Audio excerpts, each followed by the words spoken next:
Without objection, the chair is authorized to declare a recess at any time. I'm going to begin in noting some important requirements. Let me first say that Standing House and Committee rules and practice continue to apply during hybrid proceedings. All members are reminded that they are expected to adhere to standing rules, including the rules of decorum. House regulations require members to be visible through a video connection throughout the proceedings, so keep your cameras on. Also, please remember to remain muted until you're recognized in order to minimize background noise. And if you have to participate in another proceeding, exit this one and log back in later. In the event a member encounters technical issues that prevent them from being recognized for their questioning, I will move to the next available member of the same party, and I'll recognize that member at the next appropriate time slot, provided they've returned to the proceeding. For members and staff physically present in the committee room today, in accordance with the attending physician's most recent guidance, members and staff who attend this hybrid hearing in person will be required to wear masks in the hearing room. Furthermore, all members and staff who have not been fully vaccinated must maintain 6-foot social distancing. With that said, members will be allowed to briefly remove their masks if they have been recognized to speak. That includes those who are here with us testifying today as well, Mr. Dane.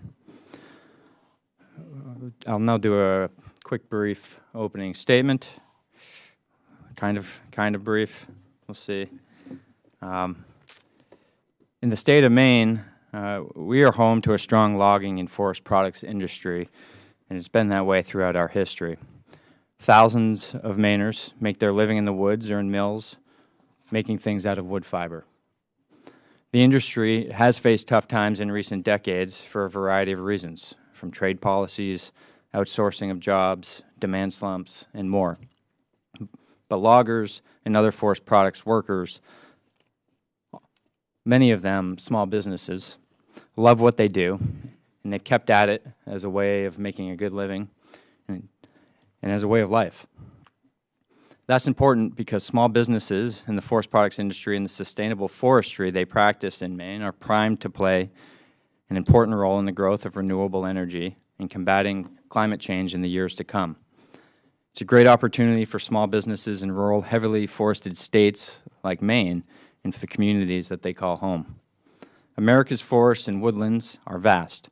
These natural resources cover about a third of the country and nearly 90% of my state. These forests house diverse wildlife, improve air and water quality, sequester carbon dioxide, and provide critical resources for the U.S. and countries worldwide.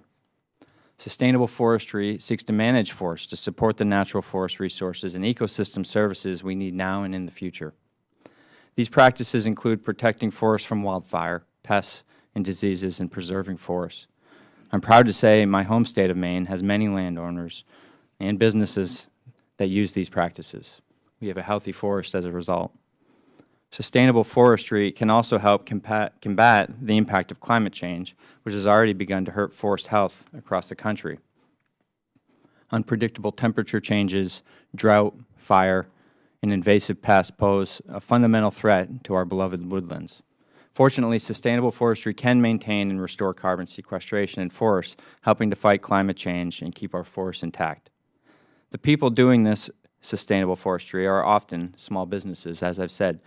They're logging operators, forest products companies, biomass facilities, and many more. These are folks who create jobs and keep their local economies moving while keeping our forests healthy and contributing to efforts to mitigate climate change. And as we're seeing, the market for the products that sustainable forestry produces is full of potential. Woody biomass, such as waste from logging and milling, can be used in industrial applications to produce steam and electricity, reducing the use of fossil fuels. Cross-laminated timber is being used in buildings in the U.S. and across the world, and innovative new forest products hit the market every year. Keeping our forests healthy helps to promote sustainability, address climate change, and ensure that small businesses and workers in rural areas share in the economic benefits.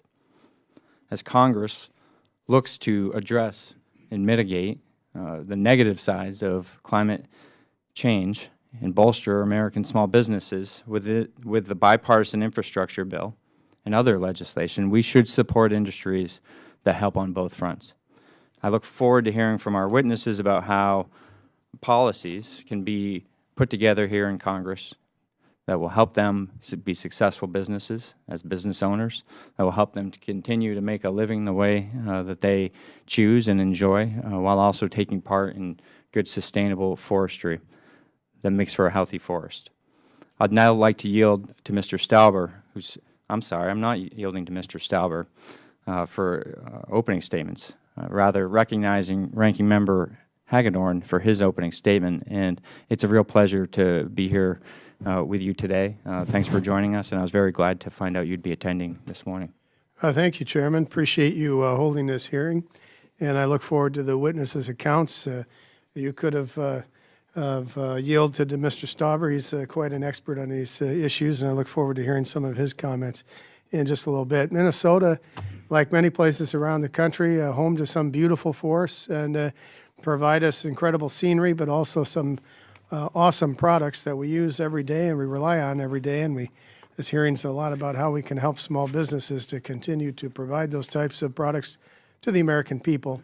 And let's face it, there are distinct similarities in the economic challenges facing small businesses in any rural economy, whether it be agriculture, forestry, mining, or whatever sector. All rural economies are vital and important to the health of our country, and forest product sector is no different. Forest products make up about 1.5% of the total U.S. economy and contribute about 5% of America's total manufacturing output. That's quite large when you think about it. And for many rural states, timber is the economic cornerstone, contributing a substantial amount of employment income. Timber provides higher than average wages, a variety of opportunities for employment, manufacturing, sales, and a host of other economic opportunities, all contributing to a robust and dynamic rural forest economy. Rural forest economies depend on the tireless efforts of small businesses executing forest management practices day in and day out. Historically, the timber industry has primarily consists of small, multi-generational family-owned businesses with less than 20 employees. People would think they're actually probably big companies. Not so. The margins generated by these businesses are slim, just 1 to 3% on average, and they assume millions of dollars in bank loans for expensive logging equipment on top of daily operating needs. So, there's a lot at risk, a lot at play. Our small businesses are on the hook, and still those margins are very small. We have to do what we can to help. This places significant financial pressure on the small businesses to harvest timber year-round. Unfortunately, current events have exacerbated the economic challenges these small businesses are already facing in this industry. The COVID-19 pandemic shuttered schools, offices, and other industries reliant on paper. Pandemic-related closures of essential links in forestry supply chain, such as mills and other wood consumers, have placed timber harvesters and haulers in a vice, threatening their incomes. Compounding the problem are recent increases in operational expenses due to skyrocketing inflation, such as the rising cost of fuel, which has culminated in a 10 to 40% loss in revenue for many small businesses compared to the same time frame in 2019. Small businesses in the timber industry are also grappling with significant longer-term economic consequences stemming from the recent heavy wildfire activity. Small businesses lost valuable logging equipment, suffered from idle operations, and saw their incomes go up literally in smoke as millions of acres of revenue-generating timber were badly burned or damaged. These losses will be felt for generations, as it takes decades for lands to be rehabilitated and new growth to mature for harvest. Congress must work in bipartisan fashion to help better serve the forestry industry. One bill out there, H.R. 2612, the Restore Act, introduced by my friend Congressman Doug LaMaffa of California, would allow for landscape-scale management projects to give foresters a more reliable access to federal timber, which often gets tied up with unnecessary litigation. This is especially important to the countless number of foresters who depend on a reliable source of federal timber and serve as partners in the Forest Service efforts to properly manage our forest lands to prevent fires. Congressman LaMaffa offered the Restore Act as an amendment to the agriculture bill.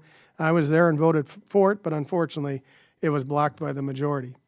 To close, I'd like to highlight just one more challenge facing small businesses in the American forestry industry, namely its aging and declining workforce. The Bureau of Labor Statistics projects that over 7,000 openings for logging workers on average for each year over the next decade. So 7,000 jobs open each year for during this next decade. This logging has been characterized as difficult, dirty, dangerous, and even declining. However, the adoption of modern technology is attempting to disrupt this perception, creating a more high-tech working environment from qualified and skilled tradesmen to mechanical engineers. I hope from the testimony of our esteemed panel we will learn more about how we can reignite interest in this noble profession, grasp a better understanding of the economic realities, and try to have some good government policies in order to further their businesses. With that, I yield back.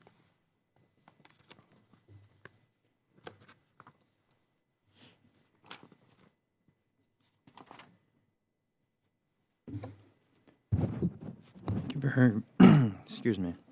Thank you. I'd like to take a moment to explain how the hearing will now proceed. Each witness has 5 minutes to provide a statement, and each committee member will have 5 minutes for questions. Please ensure that your microphone is on when you begin speaking and that you return to mute when finished. We'll now quickly introduce our witnesses. Our first witness is Mr. Duran, Executive Director of the Professional Logging Contractors of Maine. Prior to representing Maine's independent logging contractors, he served with both public and private organizations, including the U.S. Department of Labor, the Maine Department of Labor, Central Maine Power Company, and Kennebec Valley Community College. Thank you for joining us today, Dana. Our second witness is Dr. Adam Daigneault. You'll have to forgive me if I mispronounce this, sir. Associate Professor of Forest Policy and Economics at the University of Maine. He is the head of the UMaine Forest Policy and Economics Lab. His research focuses on a wide range of issues, including freshwater management, climate change mitigation and adaptation, and assessing the socioeconomic impacts of environmental policy on the natural resource sectors. Thank you for joining us today, and I can tell you they do amazing work at the University of Maine, and they're great partners with folks like the logging contractors and the forest products industry in the state. Our third witness is Mr. Mark Thibodeau, Regional Manager for Re-Energy Biomass Operations in Maine. Re-Energy's bioenergy facilities transform sustainably sourced woody biomass, other wood waste, and other organic residues into renewable clean energy that provides power to thousands of homes and businesses in Maine. Mr. Thibodeau is a lifelong Mainer and a graduate of the Maine Maritime Academy. Thanks for joining us today. And Mr. Stauber will now introduce the minority witness. Well, thank you, Chairman Golden and Ranking Member Hagedorn, for your leadership on this committee. It's been wonderful to work with you. You know, northern Minnesota is blessed to have a rich forest landscape and a robust logging and milling industry acting as a keystone of our state's economic engine. Therefore, I look forward to the discussion ahead of us today on the role of small business in forest management and carbon sequestration. First of all, forest management, and especially logging, means solutions. Forest management is a solution to preventing and mitigating wildfires. Forest management is a solution to ensuring sustainable public lands. Forest management is a solution in facilitating recreation.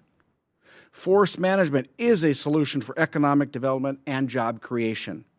And forest management is a solution to sequestration of carbon. And all of these solutions through forest management is driven by the small business community. In my district and nationwide, tens of thousands of loggers work in private, county, state, and federally owned forests, creating jobs and finding solutions. So let's be clear. So-called climate solutions are impossible without logging and forest management. For example, in Minnesota and throughout the nation, our loggers plant 3 trees for every one harvested. As we all know, these living trees sequester carbon and, towards the end of their life cycle, create more jobs. On the other hand, a dead tree that falls into the woods isn't just a proverb. It emits carbon into the atmosphere and provides fuel for wildfires, multiplying its carbon intensity. Our forests sequester 15% of Americans' carbon each year. But this is impossible without the proactive management and reforestation efforts of small logging companies throughout our nation. However, our logging businesses are discouraged due to this administration's mounting crisis and poor policy making. And here are several examples. Transportation fuel costs are up exponentially. Why? This administration opted to ban domestic oil and gas development and instead rely on OPEC to provide the fuels our small business truckers need to move the product to market. Skyrocketing energy prices and economic shutdowns endanger mills, meaning fewer markets for logs and timber products. Passage of big land bills and amendments that take federal lands completely offline mean our loggers can't proactively manage our forests, they can't clear dead trees, and they can't help to prevent wildfires. Furthermore, older loggers are aging out of this profession.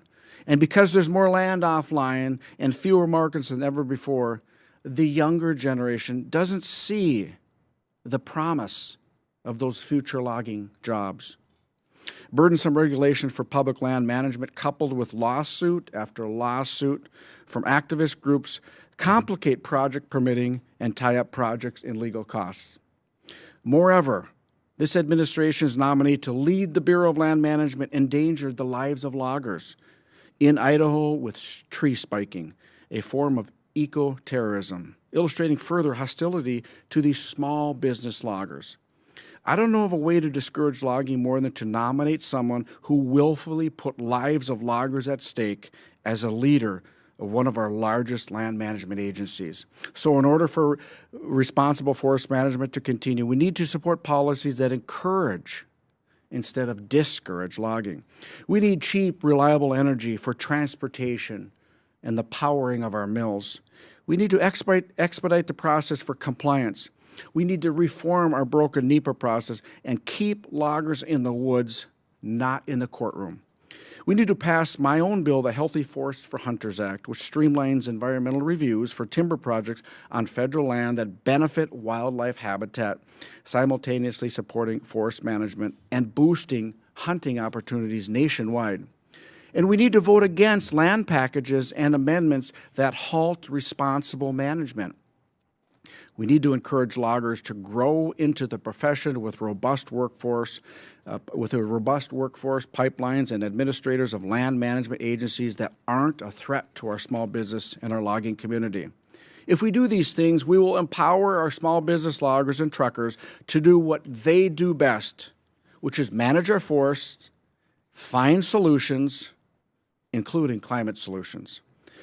With all that said, I am pleased to introduce a constituent of mine as the Republican witness today. Scott Dane currently serves as the Executive Director of the American Loggers Council, which represents nearly 10,000 small businesses and 50,000 employees and spans 30 states.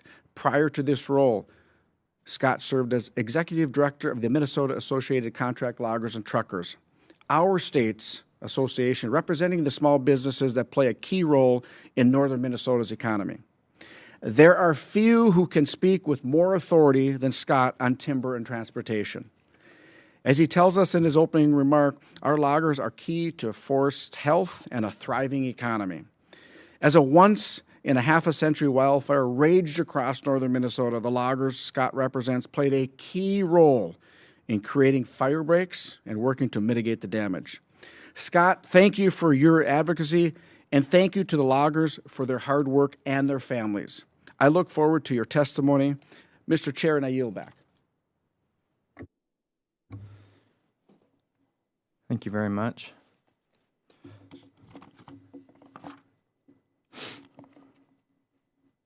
We're now going to go to our witness testimony, and we'll begin with Mr. Duran, who is recognized for 5 minutes. Good morning, Chairman Golden, Ranking Member Hagedorn, and members of the Committee on Small Business, Subcommittee on Underserved Agriculture and Rural Development. My name is Dane Duran, and I'm Executive Director of the Professional Logging Contractors of Maine. The PLC of Maine is the voice of independent logging and associated trucking contractors throughout the state of Maine. Our organization was formed in 1995 to provide contractors with a voice in a rapidly changing forest industry. Appreciate the opportunity to speak before you today. So logging in Maine, as of 2017, logging and trucking contractors in Maine employed over 3,900 people directly and were indirectly responsible for the creation of an additional 5,400 jobs. This employment and the investments that contractors make contribute more than $620 million to our state's economy each year. Our membership, which includes about 210 contractor members, employs over 2,500 people, and is representative of 80% of Maine's annual timber harvest. Thank you very much again for providing me the opportunity to testify on behalf of our membership in the state regarding sustainable forestry's role in climate solutions. Thanks as well for recognizing the work of our national partner with the American Loggers Council and having Mr. Dane before you today. Whether it's here in Maine or across the United States, the timber harvesting community is a vital part of the responsible management of our nation's forests, as well as a vital partner in creating solutions for preservation of our climate. Many on this committee might find it odd for a trade association that represents loggers and truckers in the state, typically a conservative group, to stand before you today to discuss how timber harvesting can be part of the solution and not part of the problem. With that in mind, I can say with great honesty that this perception is not reality when it comes to Maine's logging and trucking community. Over the last 20 years, we have learned to recognize and prepare for our role in climate mitigation through our work on the ground. We've been accustomed to wildly changing weather patterns, mud seasons that extend not just weeks, but months, and the influence of invasive species and pests in the forest. As a result, we've been required to adapt quickly. 2 decades ago, our members could work between 46 and 52 weeks a year. Mud season was restricted to the months of April and May, but now it's limited to between 38 and 44 weeks per year. It is clear to Maine's legacy industry that climate and weather patterns have indeed changed, and this change is adding cost and lowering profitability. During the same time, there's been an ad hoc approach to both technology and public policy. While intended public policy changes with respect to mandates have brought about positive change on one side, I can tell you that they've had a negative impact upon our industry. One primary example of this is the use of Tier 4 engines, which has been mandated by both Congress and the federal government. While the technology has been positive in terms of curbing emissions, and we have fully adopted it, it has also added cost in terms of 25 to 50% to every piece of equipment used in this industry over the last 10 years. Loggers and truckers are price takers and have no ability to charge more for the work that they do. And so it's our opinion that changes like this can have a positive impact, but you've got to take into consideration the negative impacts at the same time. Loggers and truckers were never included in the discussions, and therefore we just ask that going forward, we are for any future changes that take place. From a state perspective, I'd like to touch upon what Maine has done in terms of a leadership role. Our current governor, Governor Janet Mills, has created a climate council as well as a forest carbon task force. I have been a member of both the Climate Council as well as the Forest Carbon Task Force over the last 2 years. In terms of the Mills administration Climate Action Plan, it has been very obvious that forests are part of a carbon storage and climate mitigation strategy, and especially timber harvesting contractors. But we have to have incentives to promote high quality on the ground performance by loggers and investment in low impact harvesting equipment. To achieve both goals, contractors must work to reduce emissions and minimize impacts. Therefore, they're going to require financial incentives to do this work. Here in Maine, we have something called the Direct Link Loan Program, which has been funded by US EPA water quality funding. It has been a help to lower the cost of harvesting equipment, but at the same time, we don't have enough funding. And I would ask this committee to consider including more funding for that program and making it a nationwide program. Lastly, our Master Logger Program, which we created here in the state of Maine back in the year 2000, which is the world's only third-party certification program for logging contractors, has now been adopted in 19 other states and is now potentially, or has been adopted in 3 other foreign countries and is on target to expand to 3 other foreign countries. It is similar to the Forest Stewardship Council, as well as in addition to the Sustainable Forestry Initiative. And I would ask that Congress take a hard, fast look at this and try to adopt it for federal agencies, federal forests. The American Loggers Council is our partner in this. And we'd like to see the federal government actually adopt not just forest management standards with SFI and FSC, but also look at third-party certification for timber harvesting contractors at the same time. In my written testimony today, you'll see the benefits of the Master Logger Program, where it has been adopted, why it is so important, and why third-party certification of logging companies and not just training for loggers is more important in the long run. So with that, I think I've come to the end of my testimony. I'm happy to answer any questions at the end of the hearing by any members. And again, I'd like to thank Congressman Golden and Ranking Member Hagedorn for inviting me today and participating before the committee. Thanks very much. Appreciate your time. Thank you. Dana, you got to see if you can screen share some photos of me and some of the equipment up there for the members down here driving around, you know, learning a thing or two. But it's a great program. He was talking about. We'll have more time to talk about it later. Next up, I'm not going to do you the disservice of butchering your last name. Adam, you're up, and you can call me Jared anytime.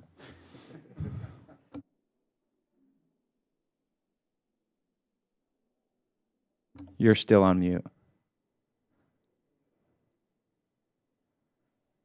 My apologies. All right, thank you, Chairman Jared Golden, Ranking Member Hagedorn, and members of this subcommittee for holding this hearing today and the opportunity to testify on this important topic. My name is Dr. Adam Daigneault, or Daigneault, as our namesake comes from your hometown of Lewiston, Jared. And I'm an associate professor of forest policy and economics here at University of Maine. I've been working on issues related to forest management, economics, and policy for nearly 2 decades. Forests across the globe are highly valued for their diverse ecosystem services, including timber, fiber, and fuel resources, carbon sequestration, freshwater, habitat, recreation, and cultural values. As noted by Member Hagedorn's opening remarks, across the U.S., forest-related businesses support at least 3 million jobs and generate around 5% of total manufacturing GDP. However, forest resources across the country face increasing pressures from shifting markets, land use change, policy, and climate change. U.S. forest systems, ecosystems, and the wood they produce are a large carbon sink. Our forest sector removes more than 12% of annual greenhouse gas emissions. And while forest carbon stocks are increasing in this country, it's uncertain if this trend will persist with changing socioeconomic and climatic conditions. Thus, forests have an immense potential to help mitigate climate change if landowners are provided adequate incentives and technical assistance. Forest carbon is a low-cost climate solution, and nationwide sequestration rates could double with the proper incentives. For example, Maine's forest and wood products already remove about 70% of the state's annual greenhouse gas emissions and are expected to be a huge contributor to achieving their net zero emissions target by 2045.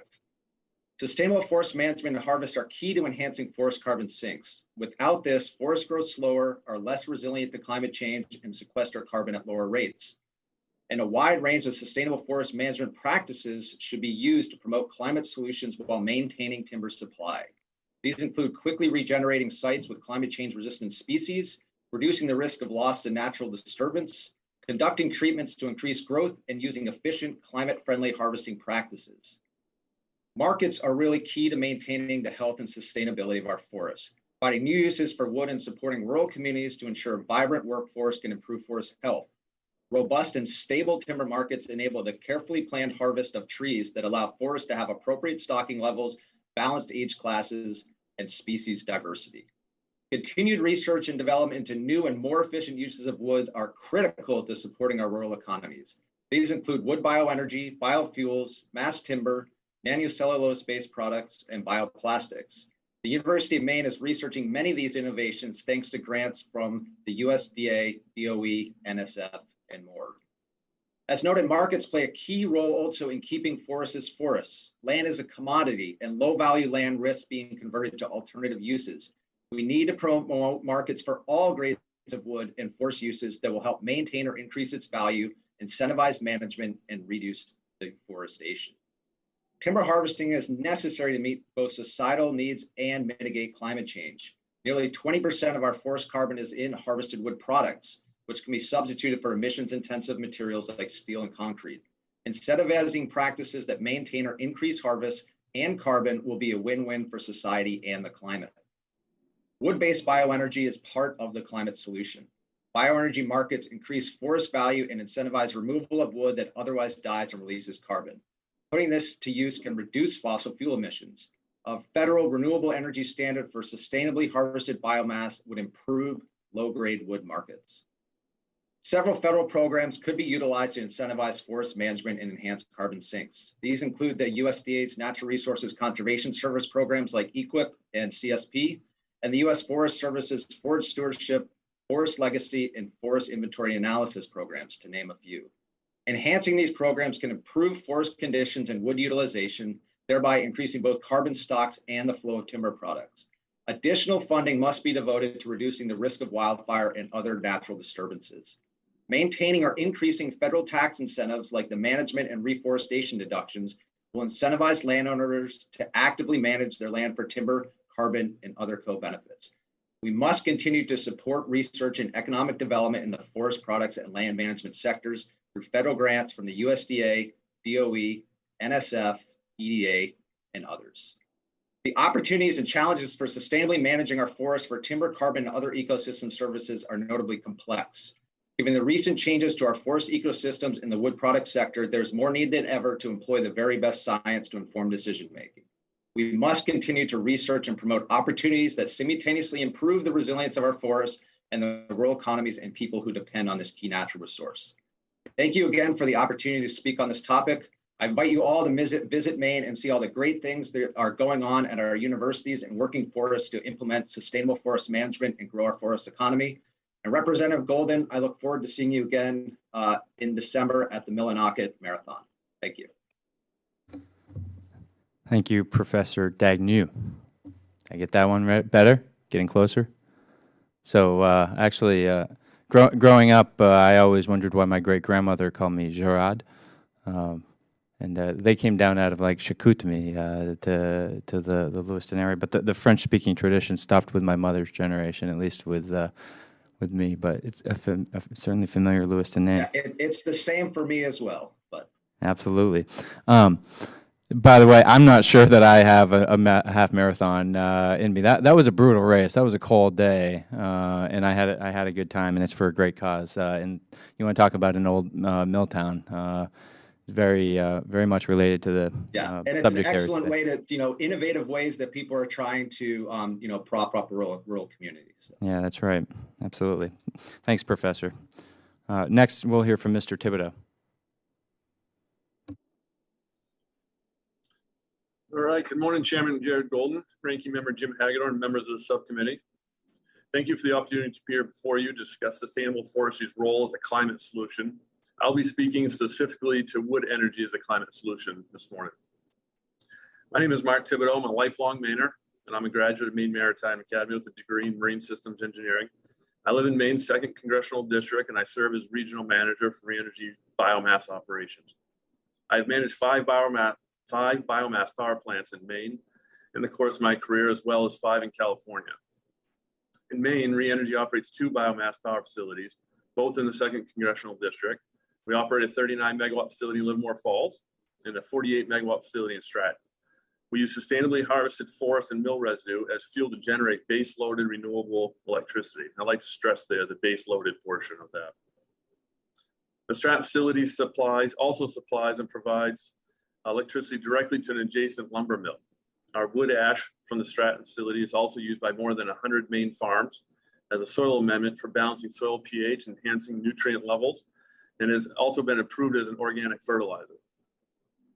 ReEnergy also operates a 60 megawatt biomass power facility in New York, the ReEnergy Black River facility, which is located inside the fence at the U.S. Army installation of Fort Drum. That plant provides all of the post electricity from behind the meter, creating energy security and resiliency. And then lastly, we operate a 50 megawatt Albany Green Energy facility. There's a 50 megawatt biomass heat power facility located in Albany, Georgia. This facility supplies electricity to Georgia Power and steam to Procter & Gamble and a nearby Marine Corps logistics base. I'd like to discuss how biomass energy supports sustainable forestry. Sustainable forestry is an important contributor to mitigating climate change and reducing the risk of wildfire. When forested lands are maintained and harvested in a sustainable way, the forest continues to grow and consume atmospheric carbon.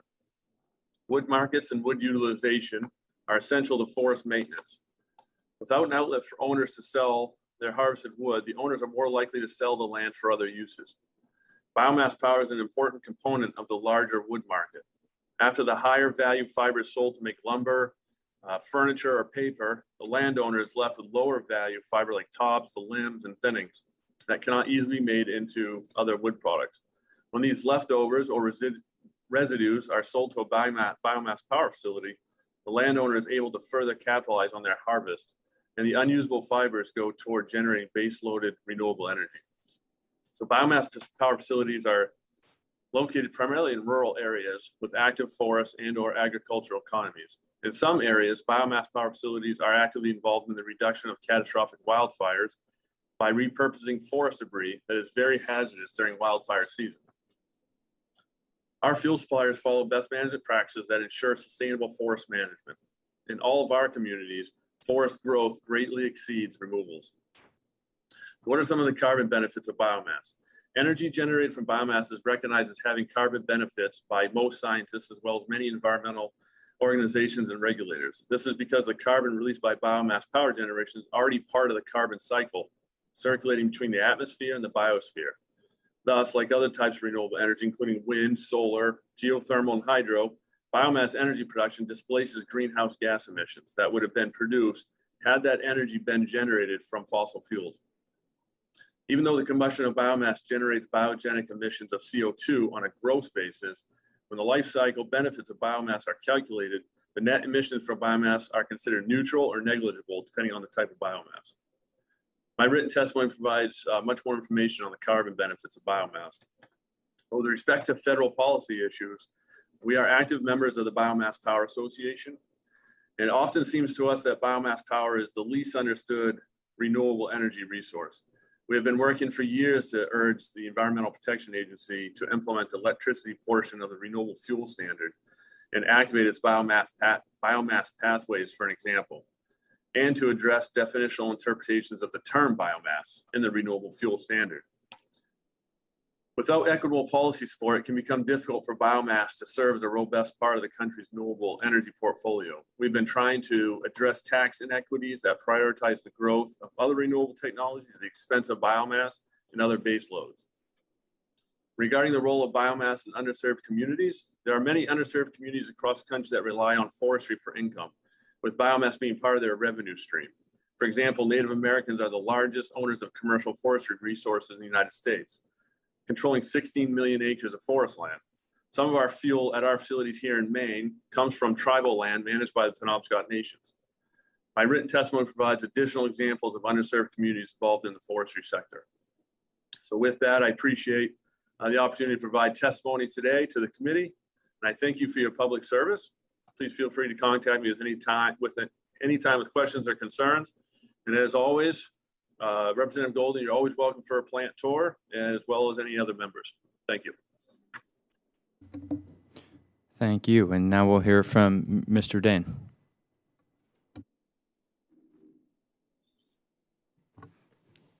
Chairman Golden, Ranking Member Hagedorn, and esteemed committee members of the Subcommittee on Underserved Agricultural and Rural Business Development.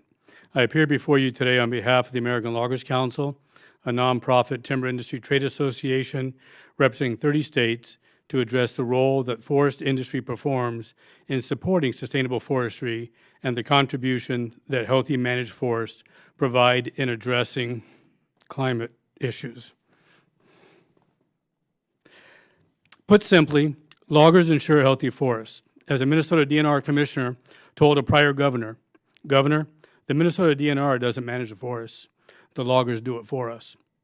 Public and private land managers cannot accomplish their healthy forest objectives without loggers. Healthy forests depend upon a healthy, stable, sustainable timber industry. You can have both, but you cannot have one, healthy forest, without the other, loggers. The logging industry represents jobs in rural America. Although the timber resource continues to increase, logging capacity continues to decrease. This is the result of minimal profit margins, high capital investment requirements, forest product mill closures due to shifting markets, including the COVID pandemic, for traditional forest products such as paper, and workforce development challenges. For the most part, loggers have not seen much, if any, increase in the delivered price for wood sold to mills in the last 10 years. While during the same period, equipment costs have increased 30%, insurance premiums have increased 20%, and recently, fuel prices have increased 50%. When lumber prices skyrocketed this year, most loggers did not see any benefit, and in some cases, actually experienced price cuts. From a workforce development perspective, the timber industry workforce is aging, with the median age being well over 50 years old. The workforce is predicted to continue to decline by 14% over the next 8 years. Logging is difficult and dangerous work, but those risks are not reflected in the wages and benefits paid. Logging is not competitive with other comparable industries, and younger workers are not entering the logging industry at the rate that older workers are leaving. One of the greatest challenges is transportation. There's not enough trucking capacity to meet the demand.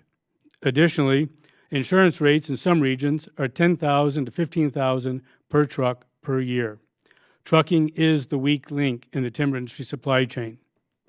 The American Loggers Council has submitted a briefing paper as part of our full testimony that addresses these challenges and proposes legislative and policy changes that would provide assistance in resolving some of these issues.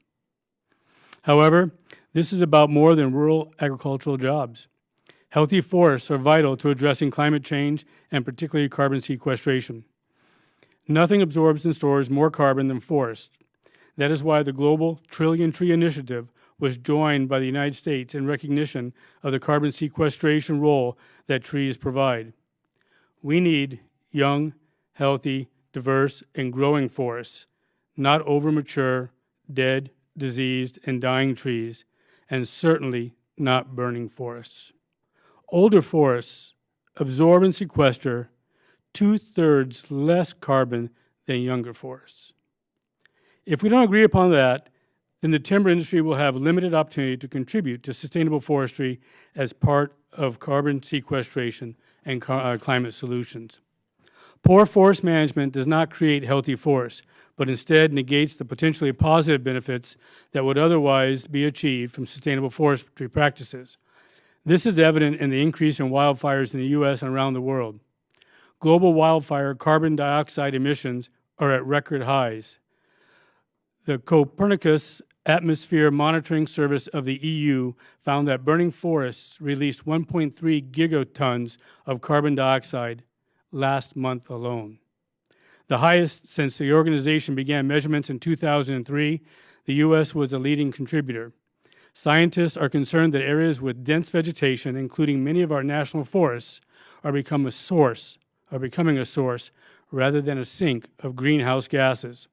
A recent study that the U.S. Forest Service participated in acknowledged that a warming climate has extended the wildfire for obvious reasons.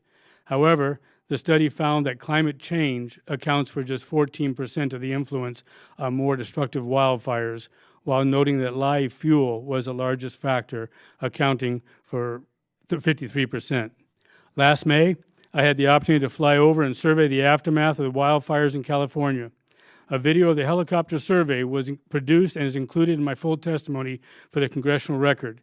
If that video does not initiate an honest, science-based dialogue to develop a new national policy on forest management, wildfire mitigation, timber salvage, and restoration, nothing will.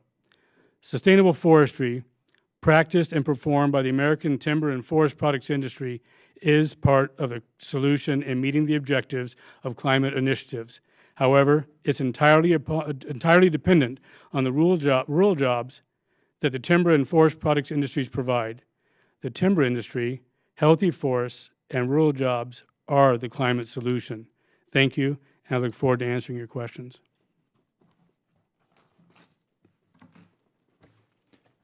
Thank you all very much for your opening statements here. We're going to get to the Q&A portion now, and I'll go ahead and kick things off with my 5 minutes. I think both Mr. Dane and Duran talked a little bit about some of the pandemic-driven related struggles of the logging industry over the last year. And as you both know, no doubt the Maine delegation in particular, although we've certainly had allies here in Congress, worked to get additional support for loggers and logging truck drivers that have been struggling through the COVID-19 pandemic. Could you talk a little bit about how the COVID-19 pandemic impacted the timber industry and why relief was needed for these small businesses at the same time that consumers were seeing higher lumber prices? And in addition, can you talk about the success to date of the program? I know they haven't closed out the applications, but what do you expect in regards to the overall success of the program, and what are you concerned about as you look forward over the next year? And I think we can start with Mr. Duran. And Mr. Dane, if we have some time, you can comment.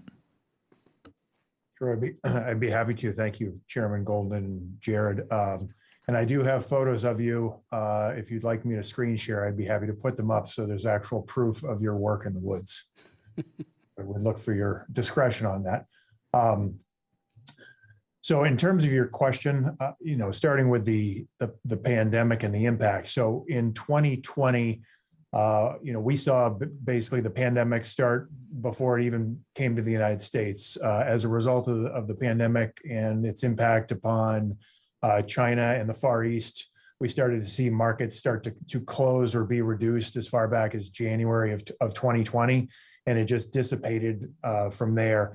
All told to contractors in the state, between pulp and paper impacts, saw log products, obviously disruption of demand of paper products, whether it's in office buildings or restaurants, et cetera. In 2020, our members saw a drop of between 30 and 50%.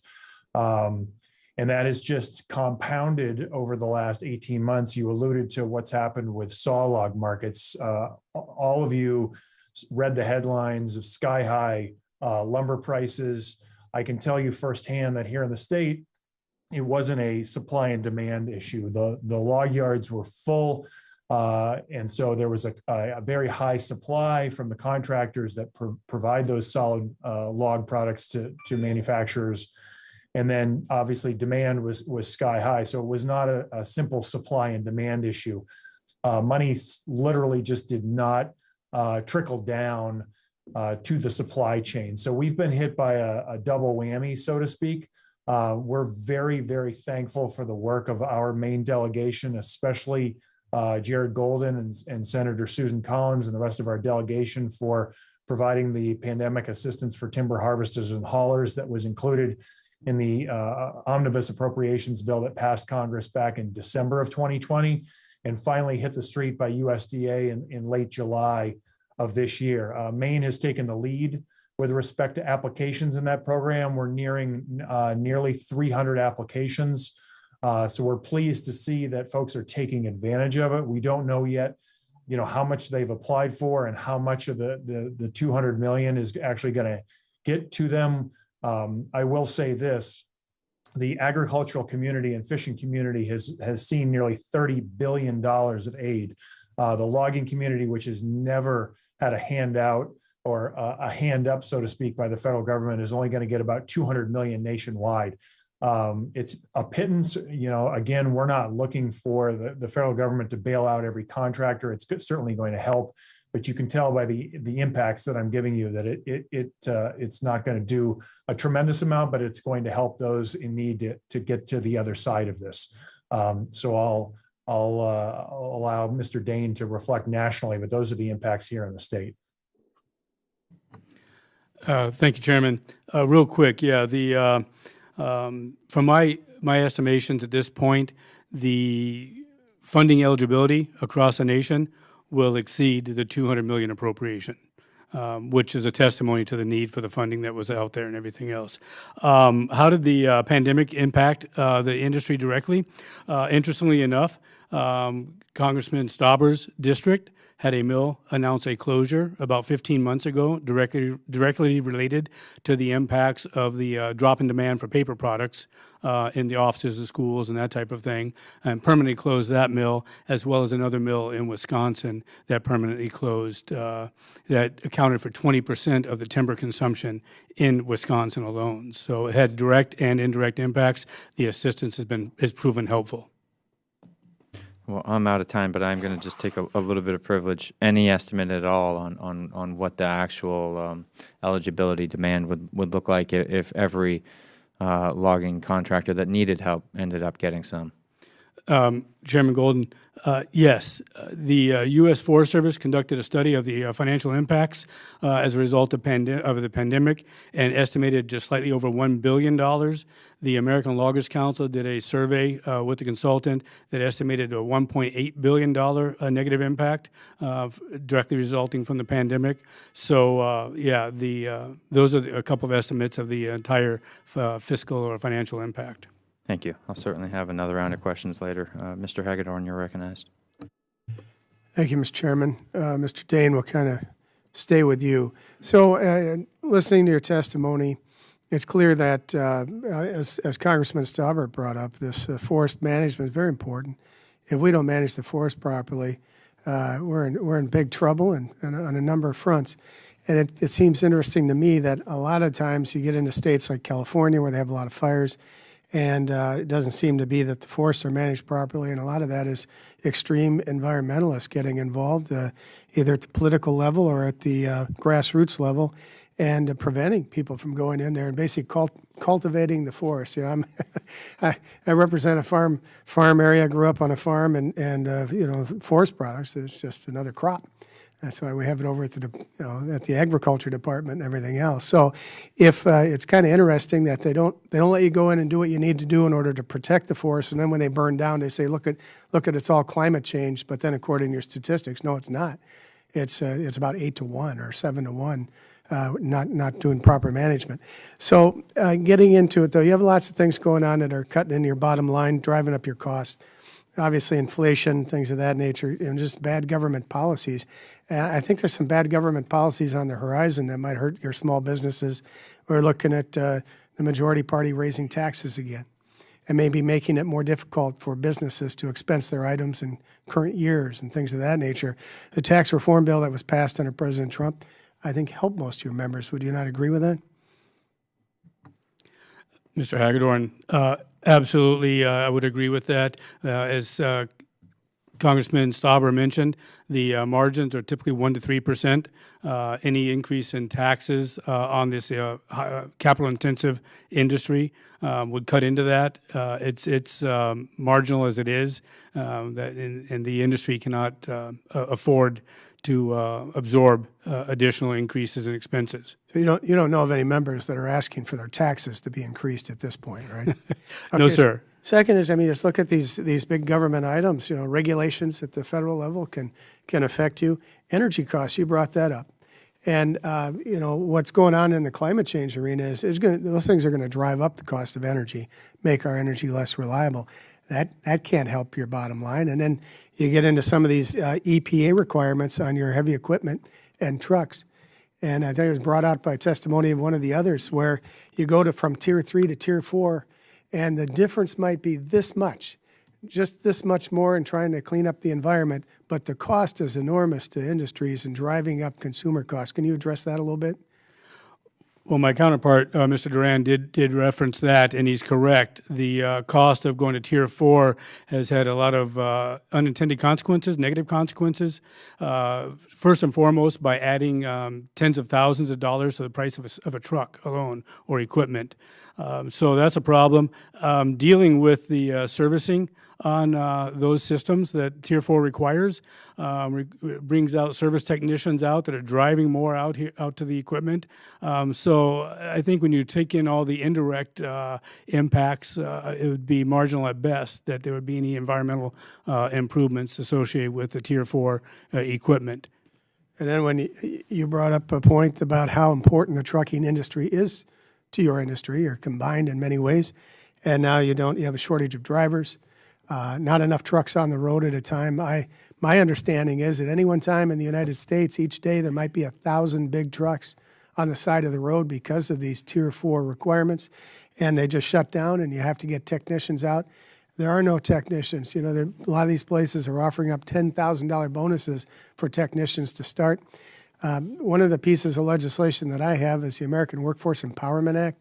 It says that if families have saved for college education for their kids, that they should be able to use that money, not just for four-year college, but for technical schools, certificate programs, the training for these types of things, people who are going to do the diagnostics on the truck, and then the purchase of tools and equipment. Do you think that would be the type of legislation, anything to get more people into trades and more people into the dirty jobs, as I think Mike Rowe refers to them. Mr. Hagedorn, absolutely. That's one of our biggest challenges. We're having a conference in Coeur d'Alene, Idaho next week. One of the seminars is on workforce development. And my counterpart in Maine will be speaking on that, Mr. Duran. They developed a great program in Maine to enter the pipeline for workers in the timber industry. But maybe if we do have a second round, maybe we can talk with him a little bit more about that. He knows Thank you. I yield back. Next up, we'll recognize Rep. Troy Carter from Louisiana 2. Mr. Chairman, thank you very much. My question's for Dr. Daigneault. I'm interested to hear more about the climate solutions that forest provides. Forests provide important ecosystem services such as sequestering carbon. Forest products, by their very nature, are comprised of carbon and durable wood products, storing carbon for years. As you know, the sustainability is an issue that's very important to me. Would love to hear your thoughts on what can be done and what else is happening in the area of bolstering climate solutions through our forestry. Yes, thank you, Representative Carter. So some sort of big solutions that are often referred to when you think about utilizing forests are sort of three-tiered. So one is keeping forests as forests. So effort that we can put into conserve forests, but not necessarily in a pure preservation perspective, but to ensure that it's not converted to alternative uses, such as strip malls and things like that. Another one is to basically improve the forest management on forests that are already out there. So what can we do? And a lot of the things that we've discussed today is what can we do to incentivize landowners to get into the woods more, better treat the land that they have, and implement different practices to get what we call ideal stocking levels, so that trees basically have space and resources to grow. And the third one is to basically take sort of marginal land that might be not best utilized and figure out how to reforest that area to essentially expand the footprint that we can. All three of those are proven to be very cost effective. If you sort of compare the level of sort of incentive that you might have to provide to a landowner relative to electrifying our transportation system or putting in solar panels or something like that. The key too also is that the healthier that we can get our forests by going in and managing and sort of freeing up space and allowing trees to grow faster, taller, wider, is that'll allow us also to basically utilize a higher proportion of the wood into what you noted as sort of durable wood products. Right. And so the longer the faster we can grow trees to grow larger, taller, straighter, healthier, the more that we can basically convert that into 2x4s, furniture, other things that could be basically storing that carbon for decades, even when it's removed from the stump, thereby also allowing sort of the opportunity for the next generation of forest to sort of grow in its place and continue to sequester more carbon. Wait, let me just do a follow-up, Doc. My time's going to run out, but I just want to ask one follow-up question to that. How do working forests differ from forests under conservation? And do they play different roles in terms of sustainability and climate solutions? Right. So a distinction between the two and the roles they play. Sure. So in a place like Maine, about 20% of forests are actually under some sort of condition of what we would consider conservation. But in Maine, 85% of that forest that's under conservation is actually also designated as what we would call working forests. So they might be owned by conservation groups, or they might be actually, owned by family forest companies that basically want to have their land conserved in the sense that they don't want it to be converted to alternative uses, but they still want to manage that land for timber products, wildlife habitat, clean air, clean water. And so they might take a slightly different perspective than, say, a pure commercial landowner to some degree, but they're still managing for multiple uses, of which timber is a strong part of it. So we really have to be careful when we say conservation and not align that purely with preservation, or not basically doing any sort of management or harvesting from that land. A lot of conserved forest is still what we consider working forest. And is there a competition between the two? Is there a conflict inherent?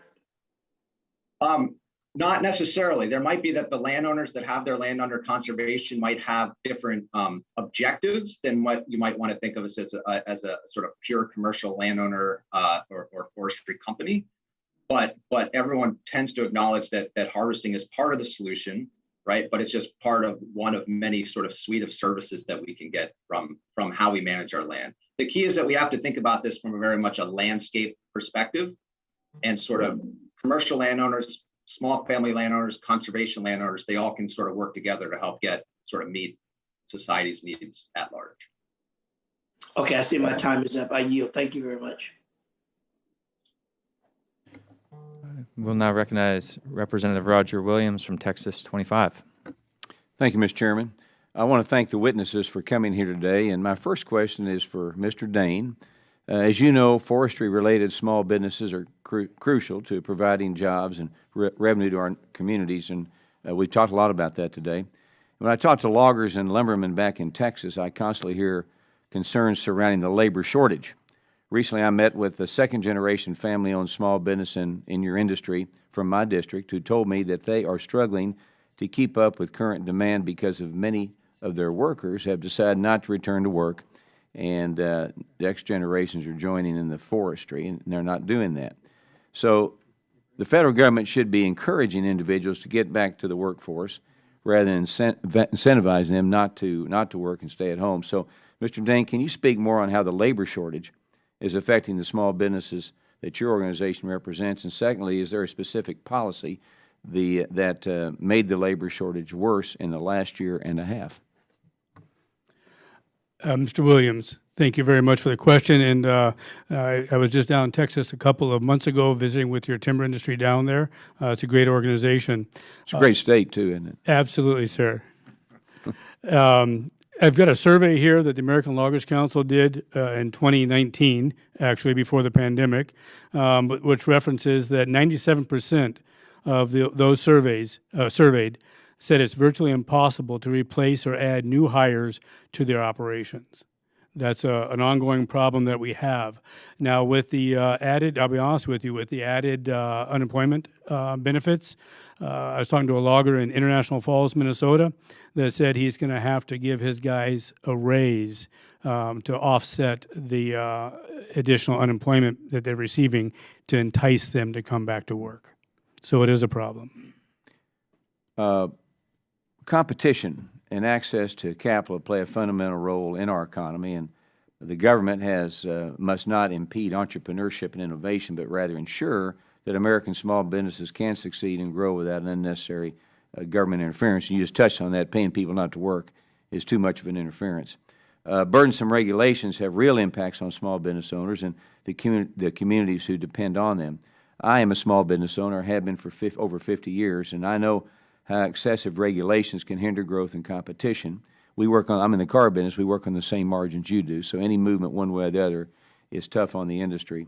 And we do not need a top-down, one-size-fits-all approach, but rather a properly regulated economy that creates opportunity for everybody.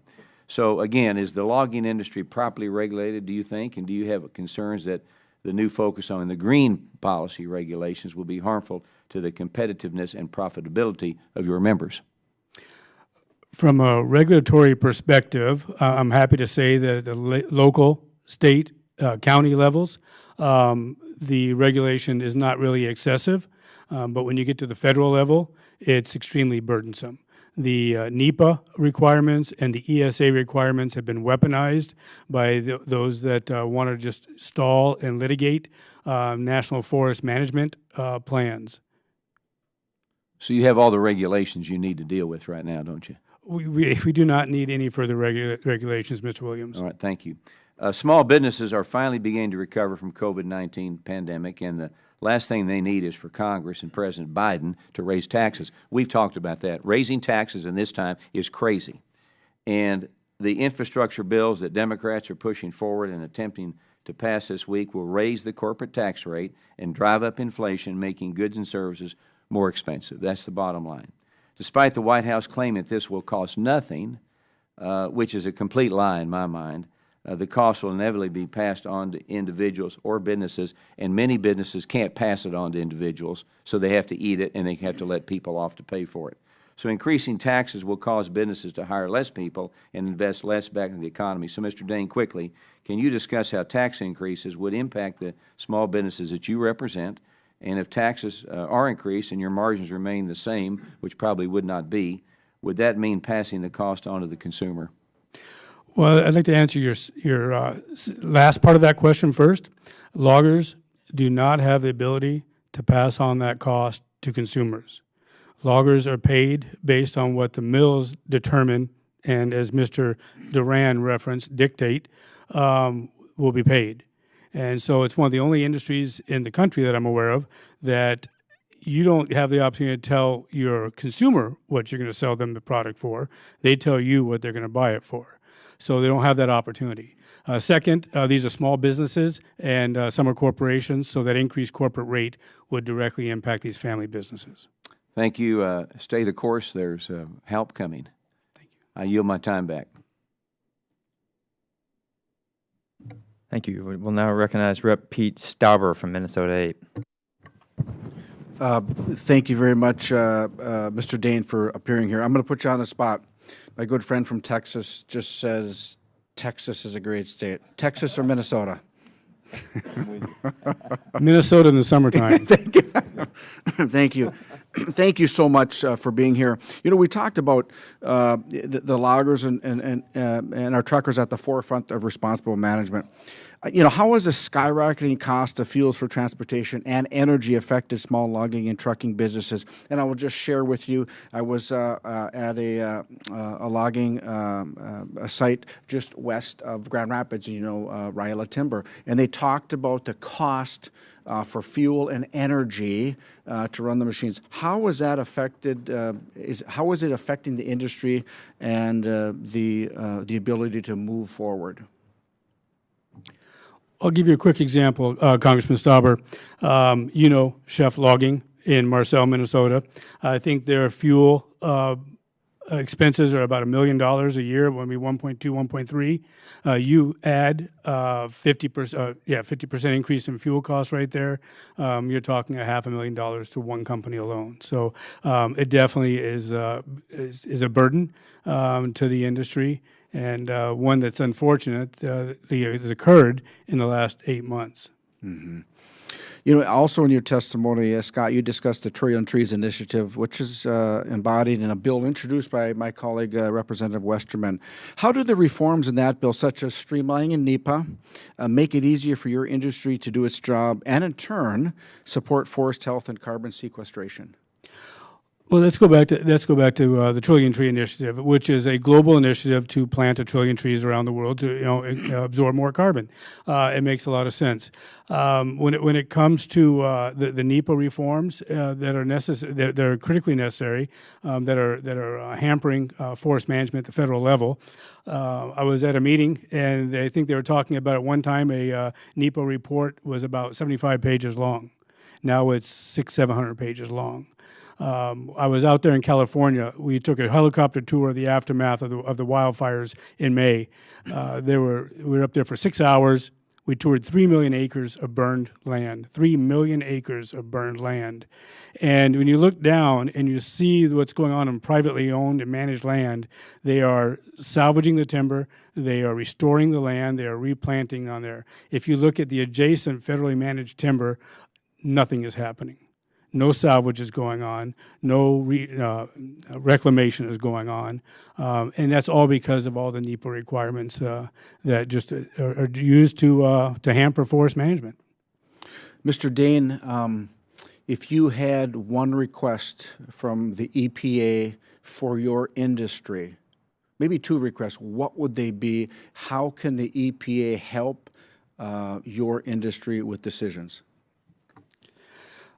Congressman Stauber, thank you for asking. I think that would probably be a question that the chairman would also like to hear. And I know Dana, Duran, and myself have been working for 3 years at least with the EPA on the biofuels and the renewable fuel standard and feedstock eligibility. The EPA has misinterpreted the RFS. Their interpretation is contrary to all other public and private timber management organizations, and that is impeding the development of renewable fuels from forest-based feedstock. They need to accept those pathways that were talked about for feedstock to be eligible for RFS and RIN credits, and we've got hundreds of millions of dollars prepared to be invested in this new technology, which again goes back to renewable fuels, but forest-based. If we could overcome that, there'd be a new plant built in Minnesota, your district. There'd be a new plant built in Maine, and there's a plant being built right now in Oregon. It's a $330 million plant that would also benefit from the EPA acknowledging that their interpretation of eligible feedstock is incorrect. Well, thank you. In light of my short amount of time, I do know that Chair Golden and Ranking Member Hagedorn and I, we've all discussed that. And it's a priority, I know, for the chair and ranking member, and I stand with them in helping with the solution. Scott Dane, thanks for your expert testimony. On behalf of all Minnesotans, and in particular Northern Minnesota, thanks for your prior work with the ACLT. Tremendous, and your knowledge is really appreciated on this committee. Thank you very much. Thanks for highlighting that. That was a really important exchange right there. I'm going to move into a second round. I'm going to start with Professor Daigneault. There's been some talk and focus on carbon markets as a way for small family forest owners to generate additional income out of their land. Do you believe that this is currently viable for small family forest owners? Do these carbon markets help to support forest ecosystems?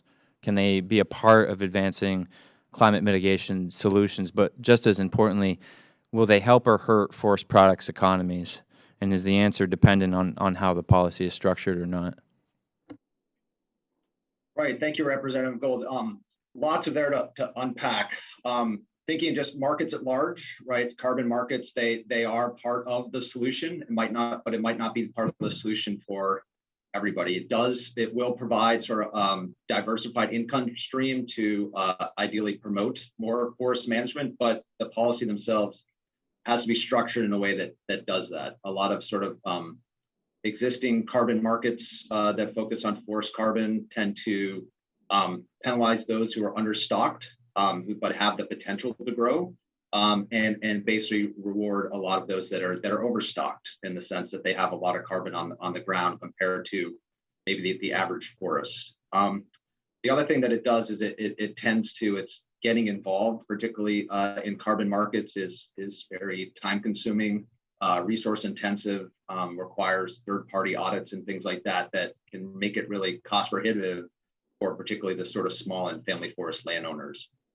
There's some organizations like American Forest Foundation, Nature Conservancy are working to develop programs that specifically target those that own, less than 1,000 acres, but they're still pretty nascent from that perspective.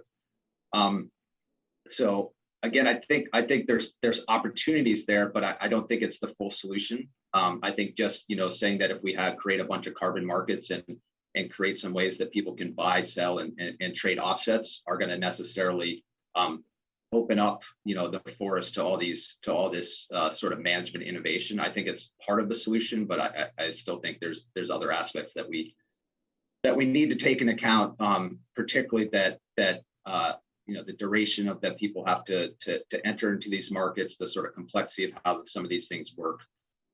Can make it more prohibitive than maybe what someone like myself teaches in theory and an economics course. It's an excellent point. I appreciate that, and I know someone sitting next to me said we could have a whole hearing about that subject. But I wanted to ask then, from the perspective, going from the classroom to on the street, Dana, maybe you could talk a little. I mean, I've seen that some of these programs are structured in ways that would probably be of concern to loggers and the Forest Products Council. But is there also something good here potentially if it means that more people are going to engage in forest growth, and does it give landowners another tool in the toolbox? Like, what's your feedback on this? Yeah, thanks for the question, Jared. And I've got a picture behind me of you operating a stroke dilemma, by the way, and that's you also on the skidder. So I just wanted to make sure folks knew that was there, that you actually did it. In terms of carbon markets, I think carbon markets scare loggers quite a bit because carbon markets generally are reduction of the annual timber harvest or the annual cut.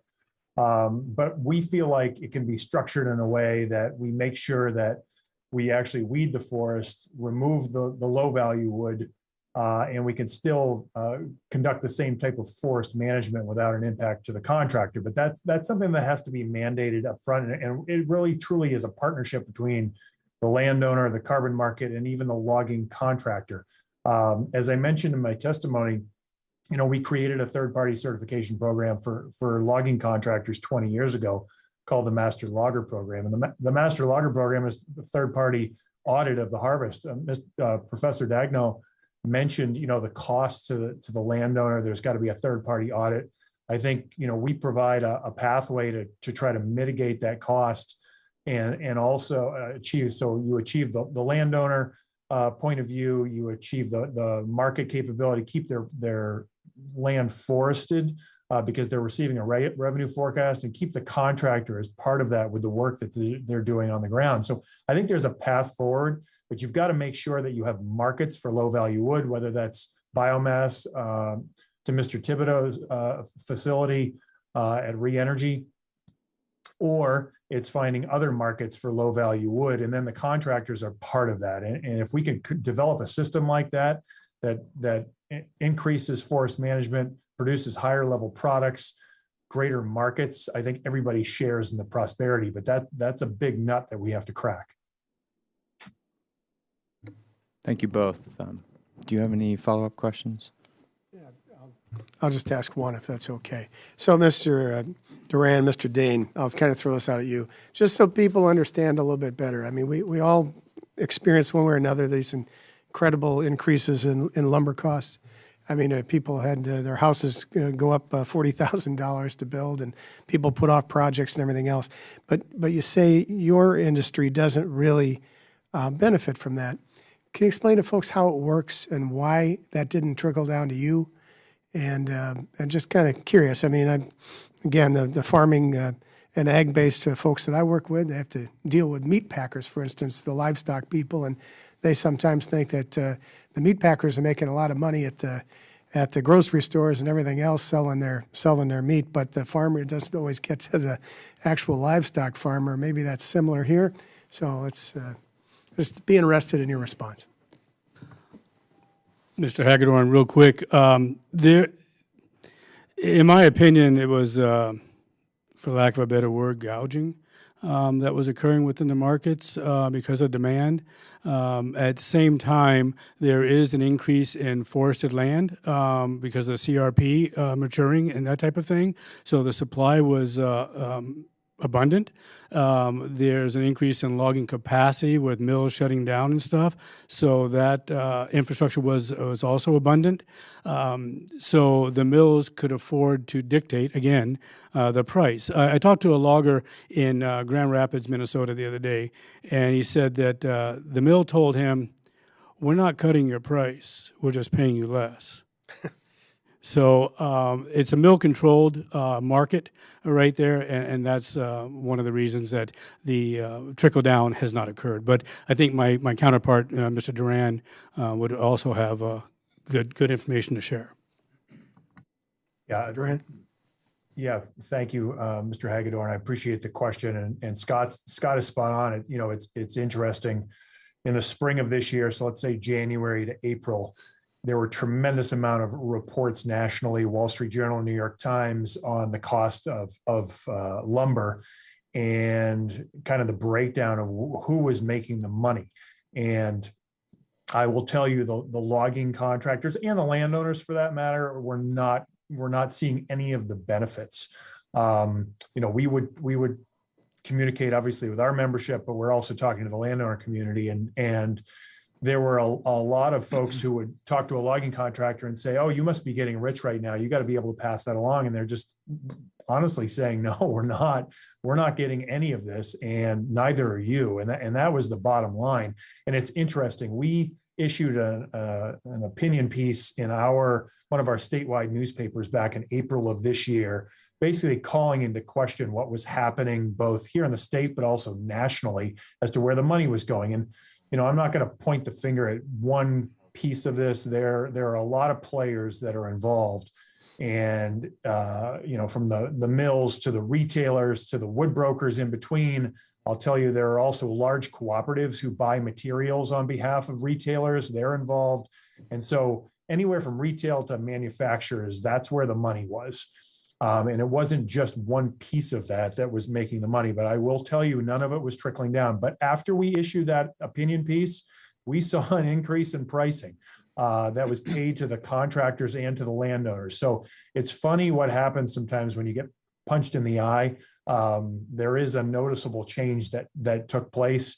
Obviously, this summer, the commodity markets have changed. Lumber prices have come down in many respects. There's been a change in pricing, but a lot of the public attention has, I think, influenced where money has trickled and what has happened to overall pricing. But Mr. Dane is absolutely correct. There was gouging at a high level between those areas that I identified for you.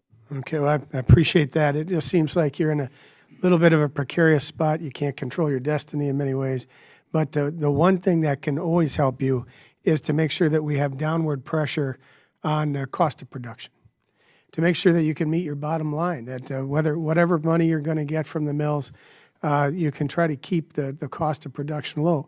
And I just come back to it. It's these big things that sometimes government can really screw up and hurt you on: taxes, regulations, energy, trade, and equipment. In this case, with the way the EPA jacked up the prices and made the equipment less reliable. In all those instances, government has an opportunity to improve your bottom line, or government has an opportunity to move you towards being out of business. And I want you to know I'm on the side of trying to help you build your bottom line. So we're going to stand for those policies. Thanks for your testimony. Speaking of regulations, I think Mr. Stauber has a question.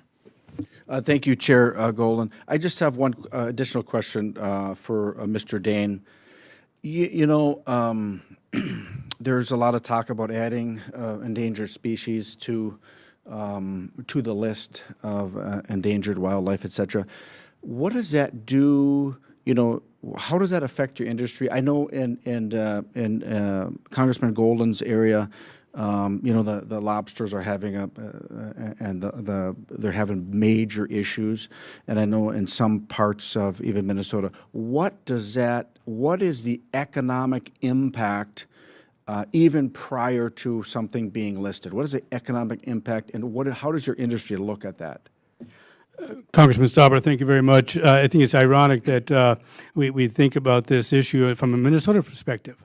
And it's just one more tool that's going to be part of the arsenal to allow those who want to litigate forest management to death to utilize. And here's an example of it. The Canadian lynx is kind of goes back and forth. Is it going to be endangered? Is it not going to be endangered or threatened or whatever else it is?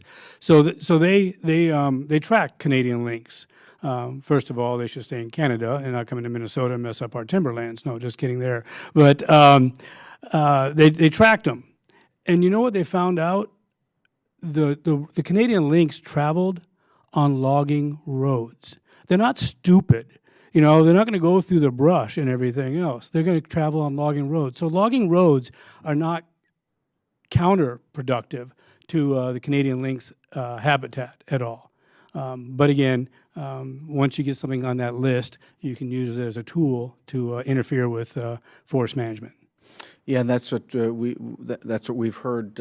I've heard back home as well, and I think it's nationwide. And I think we have to really take a healthy look at that and what we need to do to really I guess, stop the weaponization of the courts and allow your industry to do what you do well, manage forests, bring great jobs. You know as well as I do, in Minnesota, it's like a $10 billion industry statewide. It's huge, so we stand ready to help, as Congressman Hagedorn stated, not only in Minnesota and Maine, but across this great nation. So with that, I'll yield back, Mr. Chair. Thank you. Good question. The lobster industry has taken a big hit, and weaponization of the courts is, I think, the perfect way to put it. That's a whole nother topic right there, but one we're in the thick of in Maine. I wanted to ask Mr. Thibodeau, I'm sure you're aware that there's a perception out there that burning wood for energy isn't the best use of forests and trees, particularly when it comes to carbon sequestration and climate solutions. I wanted to give you the opportunity to talk about how re-energy uses fuel and where it comes from, and how using that wood for energy generation helps ensure the continued health of forest land. Thank you, Mr. Golden. Forest and mill residue that we use for generating renewable electricity at our facilities come from logging operations and mills near our power plants. The vast majority of that comes from within about a 75-mile radius. When forested lands are maintained and harvested in a sustainable way, the forest continues to grow, and it grows healthier and continues to consume atmospheric carbons. So wood markets and wood utilization are essential to forest maintenance. Without an outlet for owners to sell their harvested wood, the owners are more likely to sell their land for other uses. You've got to think of the biomass energy industry as taking the leftovers or the mill residues from forest operations. The low value, low grade products are critical, as many of our other witnesses have testified today, to promoting forest health. For example, creation of jobs from biomass industry, as well as economic output of our facilities. We recently had an economist study our two facilities in Maine, and they supported more than 360 jobs and had an economic output of $95 million per year on an annual basis. The Stratton facility alone, where I'm located, purchased fuel from more than 58 Maine-based logging and trucking companies and more than 19 different mills in the state of Maine. So that's supporting that low-value market. So there is a perception out there that burning wood is not the best use of forests and trees, and I would agree with that when you think about the higher value markets for lumber mills, furniture makers, paper. I would agree with that. However, you have to make sure there's a clear line there that we are not cutting down forests to make power. We are taking the leftovers, the residuals that are left behind, and from mill residues. In order to make a 2x4, you have to debark that tree. That bark will come to a biomass energy facility such as ours for power production. Again, stressing base-loaded renewable power. Biomass is one of the only, along with geothermal, that is considered base-loaded renewable power, which means we're producing power 24/7, no matter how hot or cold it is, if the rains, if it's windy or not, or if the sun's shining. So thank you, Chairman Golden. Hopefully that answered your question. Yeah, of course. I'm assuming, by the way, you don't have to go too far into it if you agree that you're in agreement with Mr. Dane about the importance of the RFS for biomass. Yeah, absolutely. I would echo Mr. Dane's sentiments exactly. The RFS is something that we've been working with very closely through the Biomass Power Association and trying to activate those biomass pathways. Kind of how I mentioned in my testimony, it is really critical from a federal policy issue for the biomass industry and to address the interpretation of the term biomass as well. Infrastructure that supports, such things as use of electric vehicles is very important to climate change. And and to encourage the development and continued operation of renewable energy projects such as ours. That renewable fuel standard is really critical. It will strengthen our potential role in the renewable fuel standard. So as we hope and expect, the biomass to electricity pathway will become operational. I know in Maine, we're really looking at policies that could turn our state into a bit of an energy island, where we really can be producing, and self-sufficient on our own energy production, and biomass is certainly a part of that. And we see it also helping small-scale manufacturers when they're able to, generate on-site, which has occurred in a few places, but there's some tweaks that need to be made, I think, to increase that.